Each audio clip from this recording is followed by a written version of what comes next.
안녕하세요, 여러분. 백영기 목사입니다. 오늘 20장 14절에서부터 25절까지의 내용을 봅니다. 어제 강의를 혹시 못 보신 분들은 어제 강의에 연계되는 부분이 많으니까 어제 강의를 보시는 것을 추천드립니다. 세바가 쿠데타를 일으켰어요. 이 세바를 이제 토벌하러 갑니다. 근데 세바가 밀려요. 여기 성경 본문에 의하면 14절에 세바가 이스라엘 모든 지파 가운데 두루 다녀서 온 땅에 이르니 그 무리들도 다 모여 그를 따랐는데 요압이 군대를 끌고 오니까 벤마가 아벨로 가서 세바를 세우고 그 성읍에 소위 수비적 토성을 쌓습니다. 그러니까 이 세가 강했으면 오히려 예루살렘으로 밀고 들어왔을 건데 아직 세를 못 모은 건 거예요. 요압과 다윗이 골든타임 전에 간 건 거예요. 그러니까 밀리니까 수비전으로 토성을 쌓아요. 그랬더니 요압이 어떻게 하느냐? 그 성을 에워쌉니다.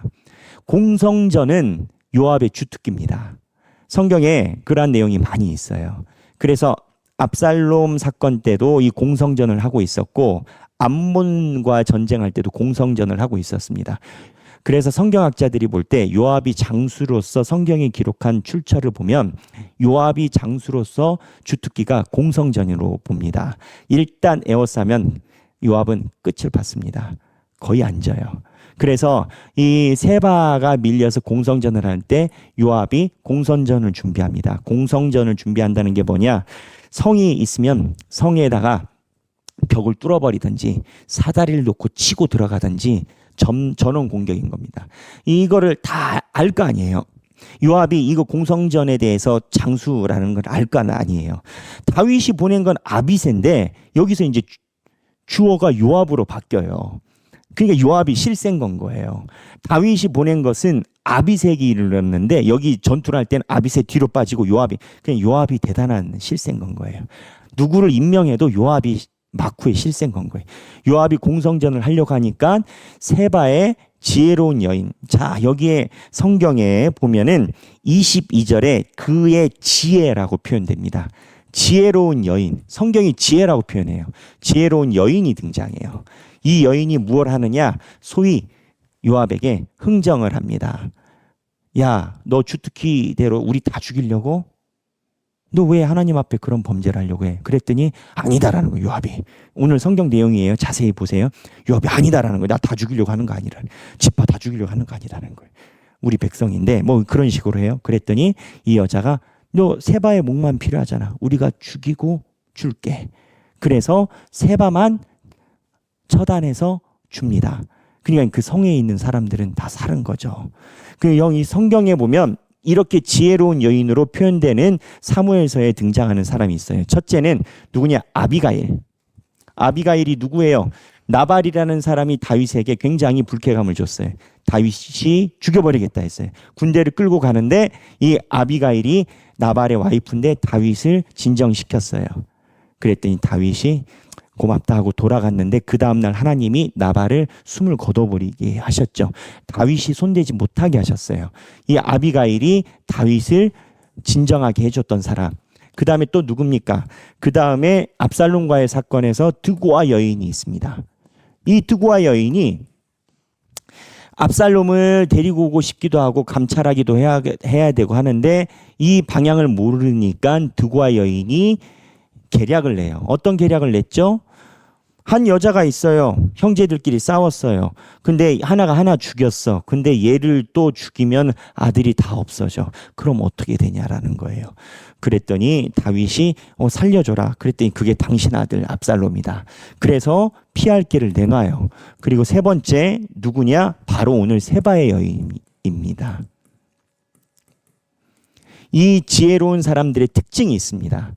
이 지혜로운 사람들의 특징은 뭐냐면 해결책을 가지고 왔다라는 겁니다. 그리고 실행할 수 있도록 설득한 거죠.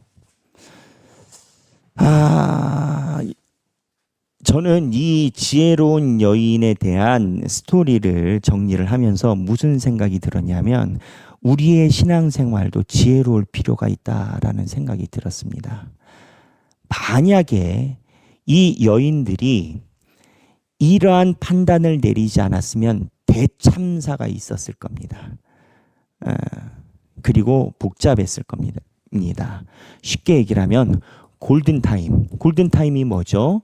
저도 이제 배운 단어지만 골든타임이 의학 용어인데 사람이 심정지가 되기 바로 전, 그때 손을 대면 살릴 수 있고 시간을 놓치면 죽는 거고, 시간이 총각을 다룬다라는 겁니다. 그 총각을 다루는 골든타임 때 해결책을 내놓은 사람들이, 만약에 해결책을 내놓지 않고 시간을 놓쳤다면, 시간이 아주 중요합니다. 이 사람들이 이렇게 해야 되는 시간을 놓쳤다면 세바의 여인이 공성정 요압에 의해서 전멸 대학살이 일어났을 것이고, 아비가일의 나발도 집안 대학살이 일어났을 것이고, 압살롬은 더욱더 문제가 됐을 겁니다. 압살롬이 나중에 추정컨대 자기 할아버지 집에 있었던 그 수랑 달메 딸 집안이니까 그 수랑에 있었다면 이스라엘 내부의 문제가 아니라 외부에서 군대가 들어왔을 가능성도 염두에 둡니다. 대학살인 거죠. 그래서 이 골든타임에 대한 지혜가 있는 겁니다. 그래서 저는 그랬습니다. 저는 저희 부모님이 어렸을 때 저를 두고 기도하실 때 이런 기도를 많이 하셨다라고 하셨어요. 지혜로운 하나님의 아들이 되게 해주세요.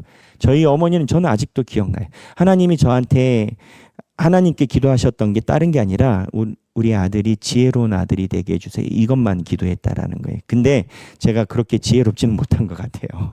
그래서 언제나 이제 안타까운 부분이 있지만 우리가 하나님께 지혜로운 신자, 지혜로운 성도가 되게 해달라고 기도하는 것이 중요한 것 같아요. 내 삶에 대한 것, 그리고 우리의 삶의 신앙적으로 살아가는 것도 골든타임이 있고 지혜가 필요한 때가 있고, 그 시기를 놓치면 안 될 때가 있고, 그 지혜를 행사할 때 모든 것을 균형을 잡을 수가 있고, 내 직장에서나 내 교회와 나의 신앙생활에서나 관계의 문제에서도 성도로서 지혜가 필요한 때가 있습니다. 지혜라는 것은요, 시편과 잠언 전도서에서는 굉장히 중요합니다. 그리고 이 지혜는 하나님이 주신 것으로 성경은 얘기를 합니다.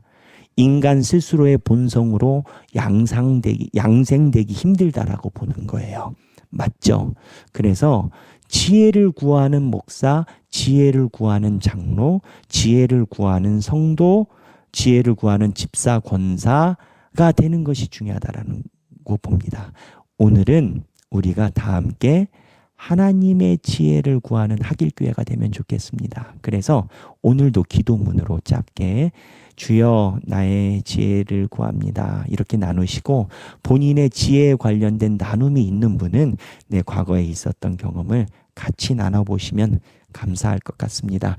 오늘 20장 14에서부터 25절입니다. 행복한 성경 읽기 되시고 행복한 하루 되시길 바랍니다. 감사합니다.